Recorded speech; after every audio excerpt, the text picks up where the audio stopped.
saya bisa menjawab pertanyaan ini. Seperti yang disampaikan tadi dari Bu Iin juga menyampaikan bahwa program UHC tahun ini memang ada beberapa perubahan. Sebenarnya yang melatar belakangnya adalah dari efisiensi anggaran tadi ya Mas Pak Aris tadi juga sudah menyebutkan. Kemudian di sisi lain juga yang menjadi beban kita adalah karena adanya beberapa penonaktifan dari pusat juga, dan itu menjadi beban APBD juga. Nah tadi pertanyaan dari Pak Kades adalah terkait dengan kenapa pengaktifannya cukup lama gitu ya Pak. Padahal sementara di tahun 2025 itu cukup dengan 1 kali 24 jam sudah bisa aktif. Nah jawaban dari tahun ini adalah bahwa ini adalah aturan dari BPJS pusat Pak. Jadi kami sekali lagi bahwa aturan kami mengacu pada aturan dari BPJS pusat bahwa masa aktif kembali itu bisa berlaku antara 14 hari sampai 30 hari. Jadi sekali lagi kita acuannya adalah pada aturan dari pusat. Gitu, matur nuwun.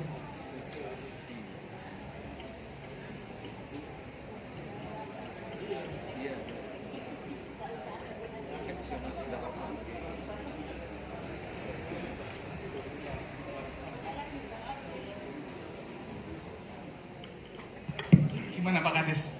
Sudah cukup atau?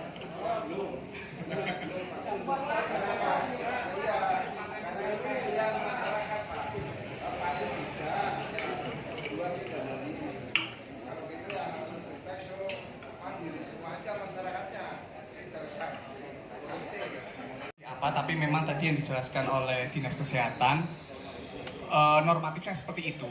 Tapi nantinya kami di Pemda nantinya ini kalau secara support anggaran ya Pak, nantinya kami menggandeng Basnas juga Pak. Nanti Basnas juga di situ akan berperan lebih aktif dengan syarat-syarat tertentu yang harus diajukan. Nanti Dinkes juga sebentar lagi ada surat edaran Bu ya, mekanisme tata cara agar Basnas nanti bisa berperan. Jadi antara PBI yang sudah ex UHC, karena UHC sekarang ini kan nantinya hanya di desil 1 sampai 5 dengan sistem cut off ya, dan yang sama sekali belum tercover walaupun belum UHC sebelumnya gitu. Jadi nanti Basnas akan lebih berperan di situ. Tapi memang by request Bapak, tidak bisa anggaran Basnas full ke situ juga tidak bisa. Mungkin itu nggih. Cukup. Demikian Bapak Ibu, acara tanya jawab hari ini sudah cukup dan waktu kami kembalikan ke pembawa acara. Acara selanjutnya pemaparan hasil verifikasi ulang program dan kegiatan oleh keluh kesah warga masyarakat, khususnya warga masyarakat Desa Kalirandu. Itu seperti apa sih Pak tentang perubahan sistem problem UHC ini Pak?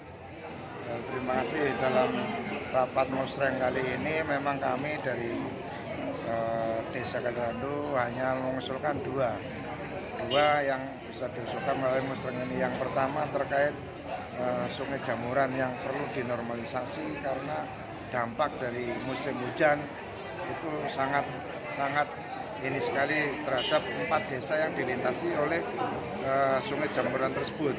Dampak dari banjir tersebut. Itu yang pertama. Yang kedua, kita menyikapi terkait dengan UHC yang masa tenggang atau berlakunya 1 bulan. Ini yang menurut kami tidak mendukung dengan warga masyarakat.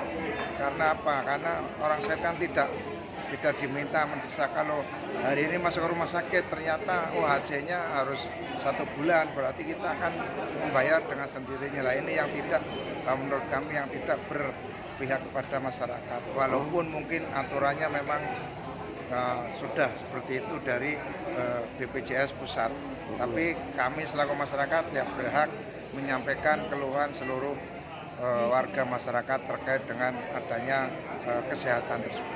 Ya. Pak, berarti menurut jenengan dengan adanya sistem harus bayar atau potongan hanya 30% dari Pemda dan Basnas itu sangat memberatkan bagi warga Pak ya?